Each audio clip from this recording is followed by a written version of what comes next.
桃色クリスマス、通称桃クリ。それは桃色クローバー Z が毎年冬に開催する特別なライブです。ただのクリスマスイベントじゃありません。彼女たちにとっては1年の集大成を刻む伝説の夜。ファンにとっては毎年この日を楽しみに待つ冬の一大イベントです。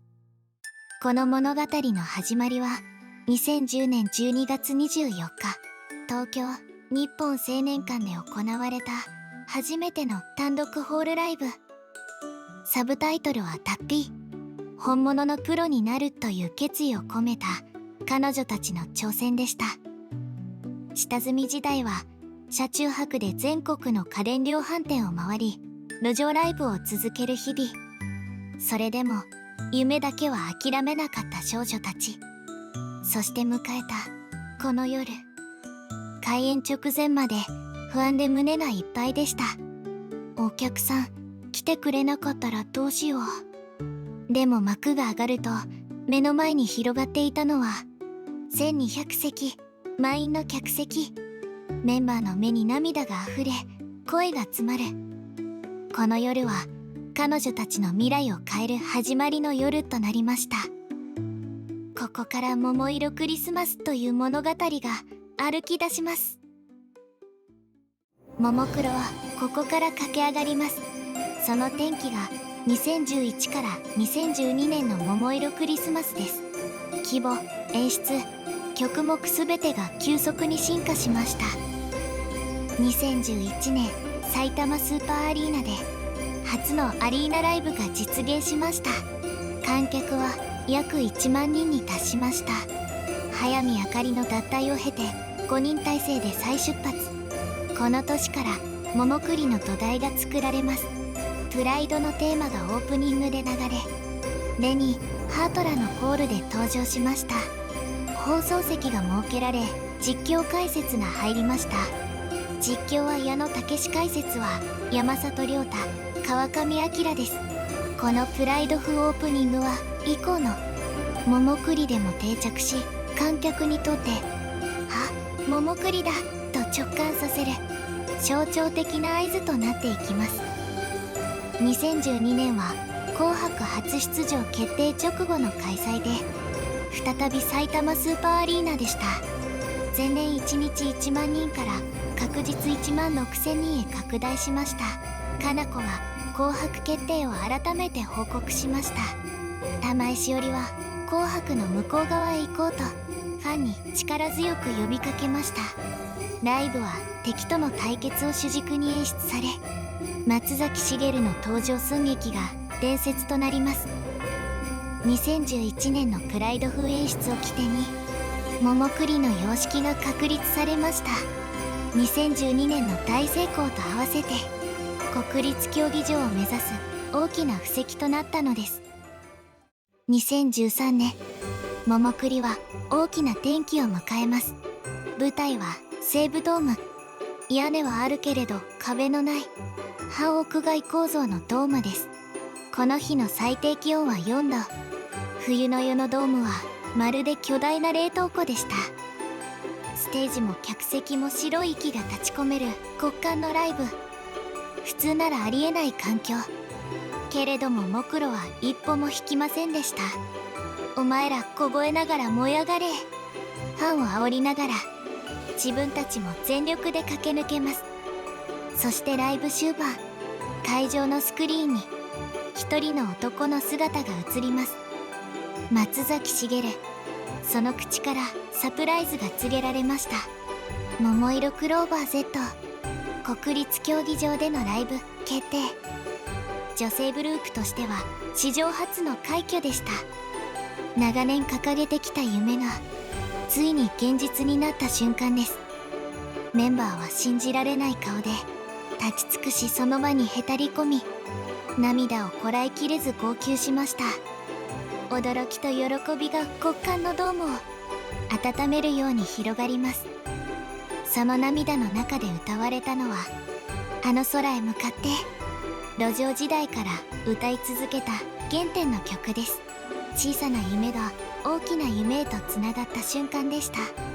夢をつかんだ彼女たちはここからさらに進化します。桃栗は恒例行事ではなく挑戦と成長の舞台になっていったのです。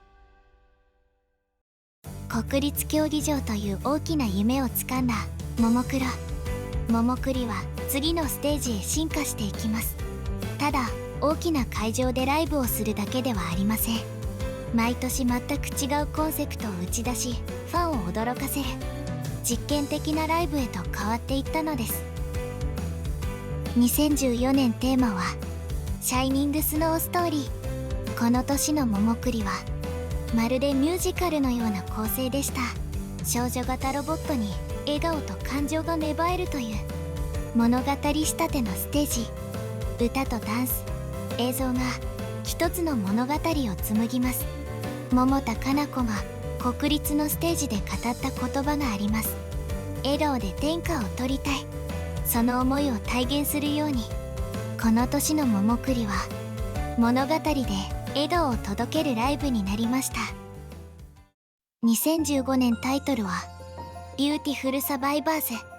舞台は軽井沢スノーパーク。なんとゲレンデです。つまり真冬の屋外ライブです。この日の気温はマイナス 1.4 度。2013年をさらに下回る極寒の環境でした。豪華な演出をあえて排除しパフォーマンス一本勝負。厳しい環境の中でも全力で歌い踊りきる姿はまさに生還者たちというタイトルそのもの。原点回帰ともいえる熱いステージでした。そして2016年タイトルは真冬のサンサンサマータイム。まさかの常夏がテーマです。幕張メッセの会場温度を上げ真冬なのに夏の世界を再現。ゲストには高木ブーさんが登場しました。前年の極寒からの真逆。この予想外の発想こそももクロらしさです。ただのアイドルでは終わらないエンタメへの挑戦がここにありました。毎年テーマも演出もガラリと変えてくるもも栗。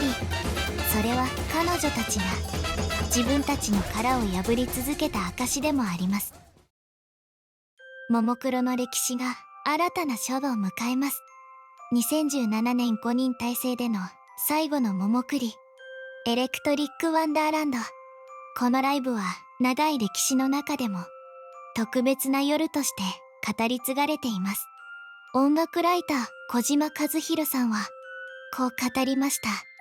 ももクロの完成形を見たような気がした。それは一つの時代の完成と終わりを予感させる瞬間でもありました。翌2018年グループは4人体制で初めてのもも栗を迎えます。タイトルはダイヤモンドフィルハーモニーサリアルディール。この年のテーマは歌を響かせる音を届けるエンタメの本物を見せようとしていました。ステージには24名のストリングス隊を含む総勢35名の生演奏。華やかな演出ではなく音と歌で勝負する構成です。サリアルディール本物。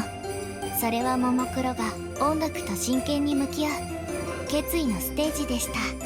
実はももクロにはこんなエピソードがあります。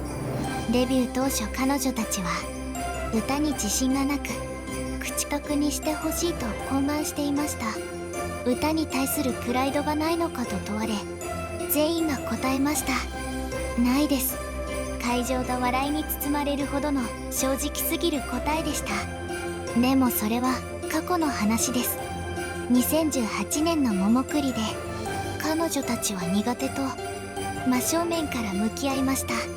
玉井しおりは歌に対するコンプレックスがあると涙ながらに語り、桃田かな子は仲間と歩んだ過去を振り返りながらまっすぐに歌を届けました。5人から4人へ不安や葛藤を乗り越えて新しいステージへと歩み出します。この年のもも栗はグループにとって再出発の夜でした。2019年もも栗は大きな節目を迎えます。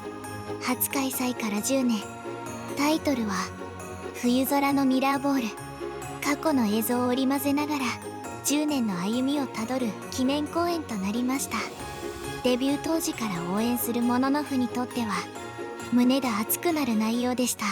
そして2020年コロナ禍、桃栗は中止を余儀なくされ、代わりに無観客配信ライブ桃色歌合戦を開催します。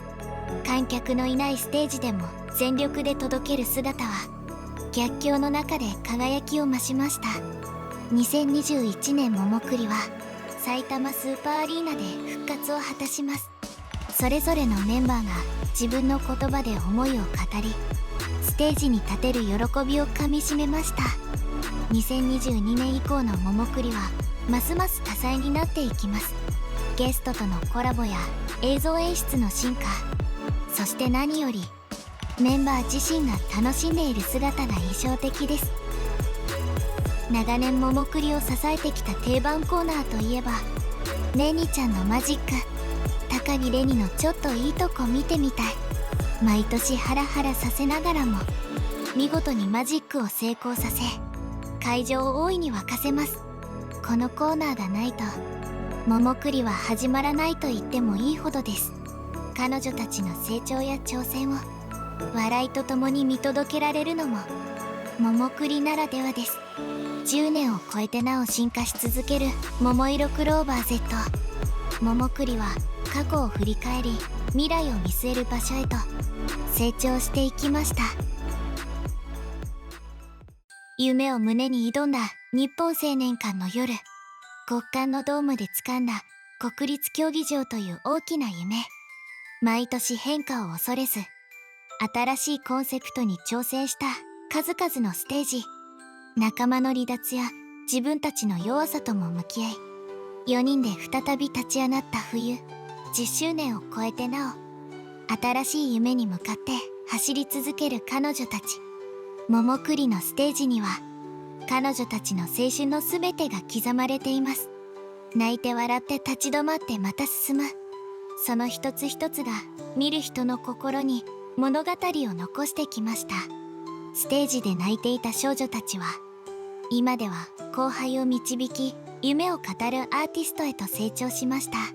彼女たちとモノノフが共に灯し続ける聖なる夜の光はこれからもきっと私たちの心を温めてくれるでしょう。桃色クリスマスは終わらない青春の物語。